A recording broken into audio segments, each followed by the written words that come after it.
Hello ladies and gentlemen, welcome to my corner of the internet. My name is Jason and today we're back with some more Penumbra Black Plague. If there's some problems with the camera, I'm very sorry. I'll explain why at the end of the video. I'll leave all the explanations for the end of the video so we can just get into the game. So last time we went ahead and we did some stuff with our the server. That's right, we did some stuff with the server, and we got things all set up, so we should be able to use this terminal now. So let's go ahead and use the terminal. Alright, terminal. Let's see here. We have current operations, international work, and door lock controller. Door lock controller. That's probably handy. Current operations, let's click on that. Wow, we've got a water cave picture, a tomb picture, and a tomb text, water cave text, and a Greenland site text. Okay, let's take a look at these pictures. Water cave pic. This looks familiar. This looks like the place where I'm seeing things out of the corner of my eyes. This looks like the cave where we had to move the boxes to climb up the ladder in the last game. What about tomb pic? This I'm not so familiar with. I don't know what this is. It's interesting, we got some condensation on here. I'm not sure if that's... Actually, I'm not sure if that's water or if that's maybe some freezing. What about the tomb text? Now, let's look at the text here. Primary excavation, Turngate Tomb. Let's see, project lifespan, March 3rd, 2000 to present. Chief Overseer Wilbur Frisk. Previous nature, excavation. Current nature, xeno research. Background, the primary excavation site is a central pursuit of the archaic. Archaic is capitalized. Okay, archaic is it's a proper noun. At Shelter, Greenland. The site lies beneath the shelter facility and as of 2000 has been underway for almost 25 years. On March 3rd, 2000, a tomb was discovered. Current purpose, understanding the tomb and its contents. The findings. The bulk of work is the responsibility of the language team, i.e. Chief Translator Howard Lafresque. Is that our Howard? Our dad? I don't know. His findings so far are as follows. The tomb, I think that is our dad. Because he was a linguist guy, right? The tomb was the home of some form of ancient organism. The organism may have been quarantined. The term Turngate is derived from the Inuit legend concerning evil spirits. Lafresque recommends immediate suspension of primary excavation operation. Expenses, man weeks, approximately 27,396, and materials approximately $53 million. Now, are those Australian? Are those Canadian? Are those US dollars?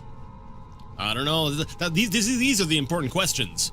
Scheduled operations as of April 27th, 2000. Tomb investigation. On May 1st, 2000, a team will unseal the tomb for standard series probe tests. Operation opposed by Howard Lafresque. Opposition overruled by Wilbur Frisk and scheduled for May 1st, 2000. Final status? Open. I don't remember exactly the date, and the clues that we've come across so far, but that seems about the right time when things started to go wrong, was after they opened up the tomb. I copied the contents of the note to my notebook, which means we're probably going to need that later. Watercave.txt. Let me see. .txt. Can I open that? Double click, Jason. You know how to use a computer. Product lifespan, basically from 1990 to 1992. Nature excavation. Purpose to locate and retrieve xeno evidence and artifacts in support of main site activity. Personnel, elevated cast. 0. Project not deemed critical enough for elevated presence. Chief attending chemist, Troy Retonesk. Replaced September 12th, 1991 with Neil Oswald. Inexcusable conduct. Findings, December 8th, 1991, substance 63, confirmed as the primary material used in construction of the Persona Tardus artifacts, and the first new non-periodic table substance to be discovered by the Archaic for 18 months. January 6th, 1992, Artifact 66B, another artifact discovered and effects cataloged. Research teams continue to flail out a purpose for these mechanisms. All symptoms manifested by the research teams in contact with the artifacts conform to our initial hypothesis regarding their nature. Expenses, man weeks 519, materials 12,192, and medical $39,000. Casualties, industrial accidents 3, below archaic acceptable max. Exhaustion 13, and fatalities 2. Okay. Additional notes. Report filed concerning a potential saboteur following multiple mechanical losses and thefts, particularly of radio equipment. Theory. Dehydration as a cause of exhaustion leading to misconduct. Debunked. Theory. Missing miner Tom Redwood, maybe from the last game, still within mining facility. Open. Final status closed. Hostile local fauna levels uneconomic. As constantly entertaining as it might seem to have access to memories one has no recollection of receiving, it also places me in somewhat of a predicament. This saboteur, for some reason, he conjures in my mind the color red. Excellent deduction voice in my head. I love how when the voice starts, I actually look up in my head as if I'm listening to a voice in my head, because, I don't know, headphones kind of do that. Greenland Site, TXT. Project lifespan, 1973 to present. Nature Excavation and Research Facility.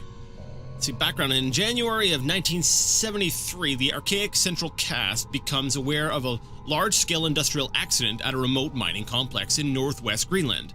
The accident coincides with local reports dated over a period of decades concerning abnormal animal behaviors and growth, high suicide rates, and unusual events within the mine itself.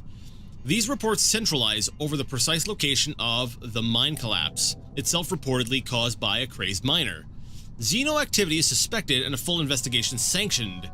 Purpose: to locate and retrieve Xeno evidence and artifacts. Initial personnel: elevated cast 7, chief staff 5, lower cast 51, temporary 25, and total population of 88 people. Operation after 2 years of construction, shelter is now practically self-sufficient, eliminating many issues surrounding archaic privacy concerns. Concerns threatened during the construction phase by the much increased sea freight required.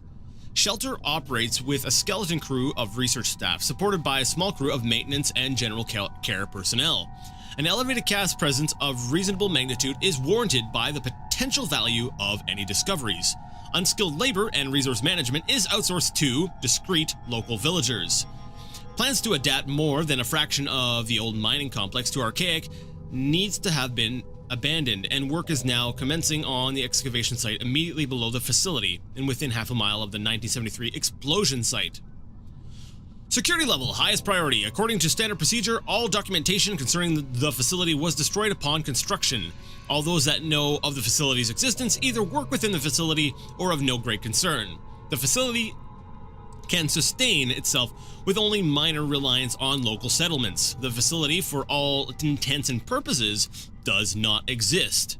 This presents only minor practical annoyances. Findings: substances 53, 63, 70, and 73. Persona Tardus artifacts 27, now believed to be somehow related to the contents of the recently discovered tomb. Finis Specialis artifacts 10, of little real value to the archaic, but for some reason of great collectible value to the lower caste. Turngate tomb. Expenses classified, final status operational. I'm not sure how would you be able to use some of that information. What do we got in this folder? Okay, other research sites. I hope this is a shorter document because I've been doing a lot of reading. We spent pretty much the whole time so far just chit-chatting here. File was corrupt, could not open. I like that. Basically, they leave the thing open for potential sequels and stuff. Other research sites, right? So you're like, well, where are these other research sites? Cool. Door lock controller. .exe door ID. So I need a door ID to be able to unlock a door. Okay, let's go ahead and save the game before we go ahead and continue things. Alright, let's get going. We need to find a door to unlock, so we need a door ID. Do I actually have a door ID? I should take a look in the door leading into the library. I'm wondering if maybe that's the door. Since I can't get a palm scan, I'm wondering if I can get the door ID, and then I can use this this terminal to go ahead and unlock it remotely. That's a possibility. What was I going to say? I was going to say something, and I'm sure it was going to be brilliant, and everyone would have been like, "Wow, Jason, such insightful." You know, I think he's calmed down now. Perhaps all he wants is a hug. Why not let him out? Well, this crazy voice in my head, perhaps because he's going to kill us. I don't feel like dying. That's one thing I do like, though. The one thing, the way the game started off, it let you experience the symptoms first.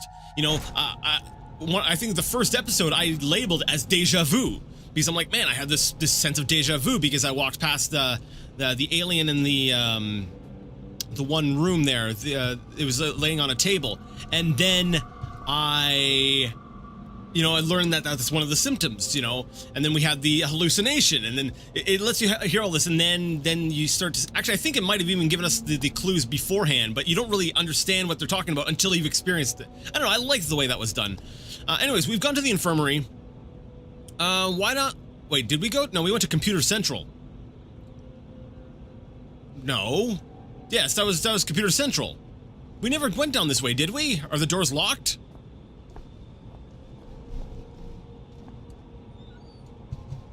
Okay, what is this?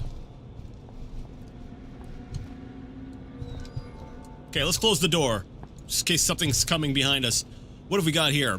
It looks like there's some sheets of paper framed behind the glass. Maybe I can get them out. Yes, I can. And as we learned earlier in the game, that throwing a brick at things is probably a good way of doing that. In case of emergency, in case you need a degree, break glass. A motivational document outlining the history of this organization. Archaic history. All right, so as a member of the Archaic, you are a part of an organization vital to the protection of the human species. If you are not a member of the Archaic, please turn yourself in to the nearest community support officer. I'll get right on that. The Archaic, as we know it, was founded in 1519 by Francesco Melzi, a Milanese noble. The foundation of the movement, assumed erroneously by some to be a sect, was the private work of Leonardo di Ser Piero da Vinci, revealed to his most trusted student, Melzi, on his deathbed. Many rumors circulated at the time pertaining towards a sexual relationship between the two, and this was an explanation for their secrecy they were quite happy to embrace. Much is held to be known of Da Vinci's engineering work, though in truth, the few sketches and notes in the public domain only begin to touch on the depth of his knowledge. For instance, it is often said of his designs for flying machines that they were entirely impractical. We realize now that they are only impractical when limited by human production materials. The Archaic remained unnamed for centuries. Melzi and his successors understood the power of a name to identify and tie down its owner. And even today, Archaic remains an unofficial and internal term. As we enter the 21st century, the Archaic performs much the same role as it always has, to locate, understand, and protect xeno evidence and life forms, albeit on a far greater scale. Today, our movement is served by over 30,000 devoted members at 203 installations worldwide. 213! That's an interesting little tidbit of information. So there's 203. There was no 1 in there, was there? I don't think there was a 1 in there. Alright, so there's 203 sites worldwide. Let's just start opening up lockers and seeing if there's anything in them. So far nothing. What about you? Ah, batteries! Always need batteries. And there's nothing else in here, is there? But it's kind of cool because we got to learn something about this organization. Alright, let's go ahead and get on out of here. That place looks scary. Where is that? Is that the infirmary? I think so. Let me see here. Number 1. Wait, I went down. That's a side room. That's number 2. So residential area 3. And then if I go down further, then we get to the infirmary. Okay. Let's go down this dark hall and see. I love the sound design in this game. It's so good. That's one thing I love about the Penumbra games is, they feel more like, and I believe I mentioned this before. Canteen, no, we're not going there yet. Not yet. Okay, it's the map of the area, so yeah, circle right there, so it's telling us that this here leads to the infirmary. It's a heavy security door labeled ID 3061. 3061, I'm gonna write this down. All right, I got that jotted down. Let's go ahead and head back to the terminal so we can go ahead and unlock that door. Yeah, what I was saying there, I like that it's basically an adventure game. It's basically you're solving puzzles, you're learning the stuff, and the horror seems to be sort of layered on top of it. And I find too many horror games try to make the horror aspect the main aspect. And I actually think that it's kind of a mistake, because I feel like horror works better when used as a sort of secondary mechanic. It's, you know, you have an adventure game with horror elements, or you have let's work and talk at the same time. So let's go ahead and what did I write down? 3061. Door is now unlocked. I am a smart. Go me. So yeah, if you got like a first-person shooter with horror elements on top, I think that's good. Because it has you doing something that is distracting you, when the only thing you're really doing is gotta avoid the monster, everything's about the monster.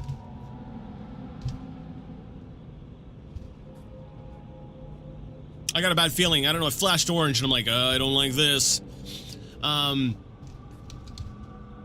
When the game makes everything about just the horror, then I feel like it takes something away. You've always got your guard up, and if you want to truly be an effective horror game, what you should be doing is making a game where you're distracted. So you create an adventure game. So, like, you know, for example, in Penumbra, you know, we're going around, we're solving clues, we're, you know, finding notes and stuff like that, and that's good. Where are we right now? It's a map of the area, and we are currently... We're right by 7. Where is 7? 7 is Residential Corridor A. And there's a thing blocking this door. So if we move that, that will probably help us out. Well, this looks familiar. Wait, this does look familiar. I think we've been in here before. I think we have. Where does this lead? Yeah, because I seem to remember going through this door here. This leads to, let me take a look at the map here. It says room 108. Changing rooms 5 is what? The storage. Am I remembering right? Or am I remembering wrong? Let's try this out. I'm pretty sure I've been here before. Yes, okay, I've been here. I think. Yeah, I've been here. I came up through the manhole. Okay. So we that's right, and I couldn't open the door before, but I moved the barrel, so now I can get through there. What about this door here? Okay, it's locked or jammed shut. Okay, and I think there was a monster off to in this direction. Yeah, okay, I'm starting to remember things now. I've been in this area. Cool. Alright, I like it when games do that. They loop back in on themselves. I keep wanting to hit M to check my map, but the maps are on the wall. I can't check a map. I don't have a map. Alright, so let's go ahead and check the, well, we've unlocked the infirmary, so let's go to the infirmary. Maybe that wasn't the doctor we ran across. Maybe it was someone else. Automatic opening door. That scared me. Okay. Alright, we're heading off to a new area. Welcome to the infirmary, people! But yeah, I think it works better, much better, when the person is distracted. And getting the player to do other things rather than just be focused on the horror of everything will actually ultimately make for a scarier game in the end. That's probably why I get scared by games like Daggerfall. You know, it's not even a horror game. It's not meant to be scary, but it scares me because the scary things that happen in it are not expected. Heavy crate packed with all kinds of junk. I have a feeling I'm gonna need this. Why don't we go ahead and, just for the time being, put that in front of the door. Just in case. Now, I hear something. I can't even remember the last time I had some time to relax in front of a TV. I hear some beeping. It's coming from over here. It's coming from... Is it behind this wall?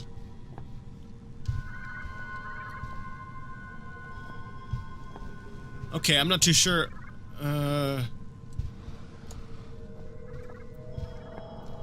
Oh, I'm scared to open any doors now. Okay, so let's examine this room first. So we got some just random papers. We got a footstool. And we can move the chairs. There's a lot of things we can move in here. Why do I get the feeling I need to do some barricading?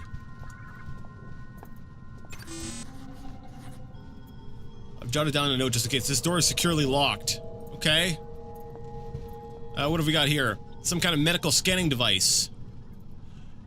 This is gonna tell us that we're infected. The screen now reads non-human sample, insert new sample and try again. We're turning to a turn gate. I suspect that's what's happening. Alright, you know what? I'm actually gonna push this in front of this door. I think I'm a little bit more scared of that door than I am of the other one. Several medical articles dating back about 50 years. One article states the discovery of the helical structure of DNA at Cavendish Laboratory. Another talks about the mixed success of the recently discovered polio vaccine. Okay, interesting. This electricity, we've got to... Can we interact with this? You'd think so, because it's drawing its attention. It's out on the wall, you can hear the buzzing, but... we can't actually interact with it. We can't even look at it, so that kind of makes me wonder if we can do anything with it. I love how doors are so bouncy in this game. Alright, what have we got here? There's something behind this wall. There's something computery. It's a toilet. It's a basic sink. It's an excuse not to have reflections in your game. Alright, anything up there? No. Alright, let's just check the lockers. We got a flare. I don't think the flare actually did anything with the turn gate the last time. When we scared it into the room. I'm not sure. Maybe it did. Alright, so this room seems to be safe. I don't think we need to barricade this door. Alright, let's see what's in here. Oh. This looks like a fun time. And there's a save point. Alright, I like save points. Save points make me safe. Or make me feel safe, is what I was trying to say. Yeah, let's save before we start poking around on things, just in case we hit something or we come across something that's, terrifying. Every time I get near one of these, I let go, just a little. Where's Clarence in all this? Clarence? Did I miss a reference?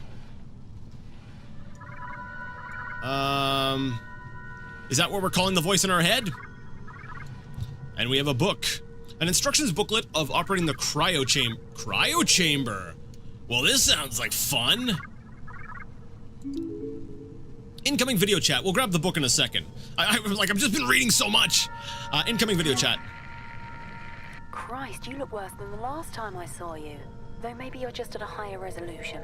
Oh, damn it. Note to self, never insult your last hope of survival.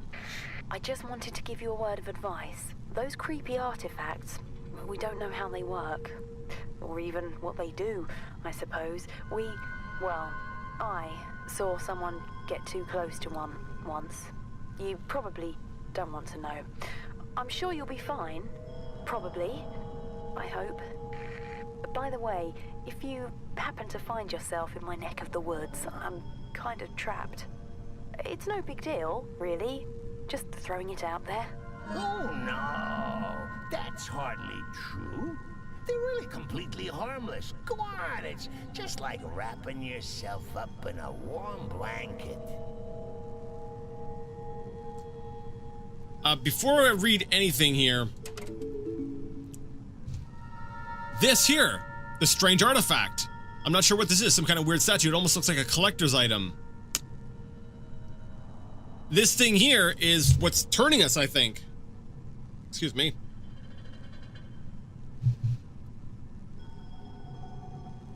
Your mind space is muddled as a lime. See here, A is for alliteration. B is for bohemian. C is for carcinogenic.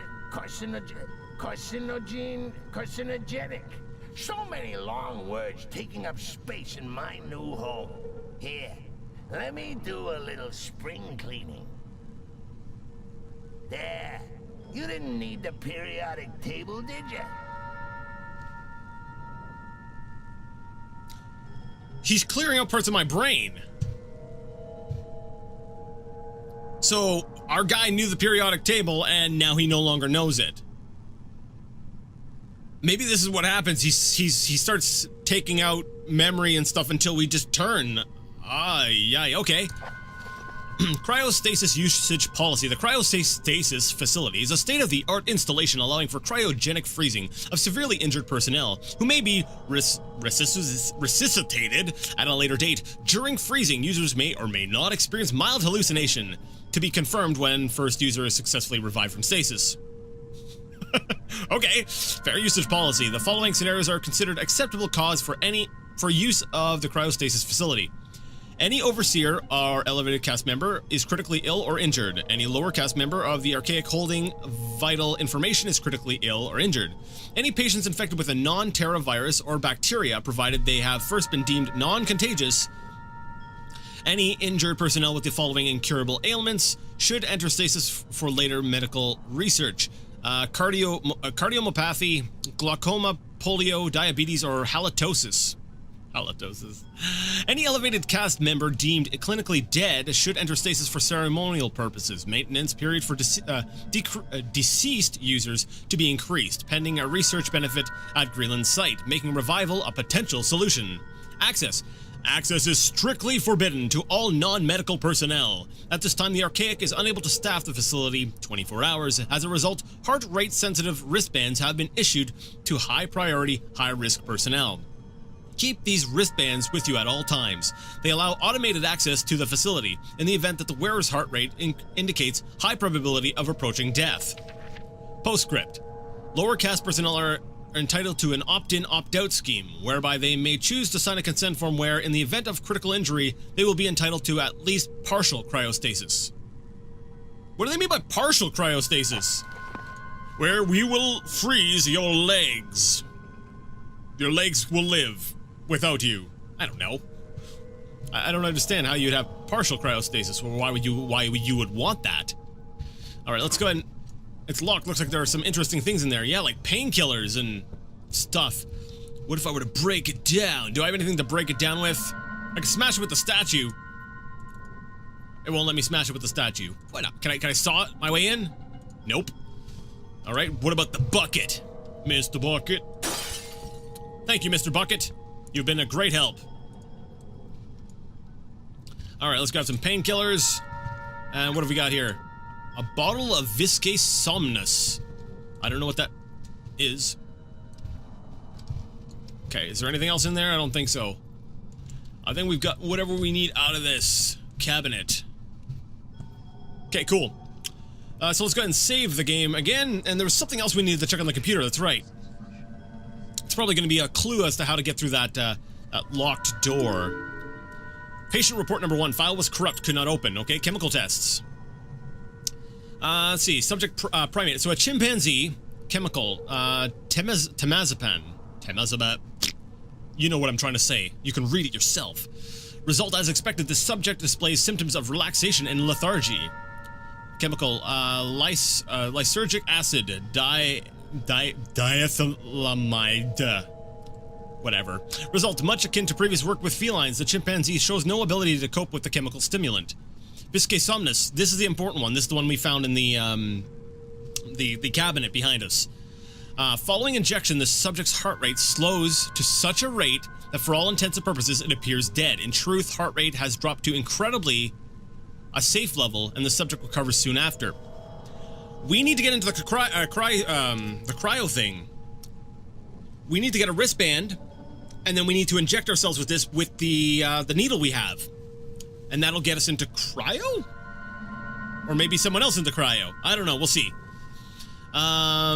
Let's go down. Tetrahydrocannabinol. This chemical is held to be entirely safe in moderation and produces a relaxation effect on the subject. It remains to be seen whether long-term exposure leads to mental health risks. This primate is worn out. Please consider this an official requisition order for further test subjects from the mainland. All right. Let's go ahead and save the game. All right.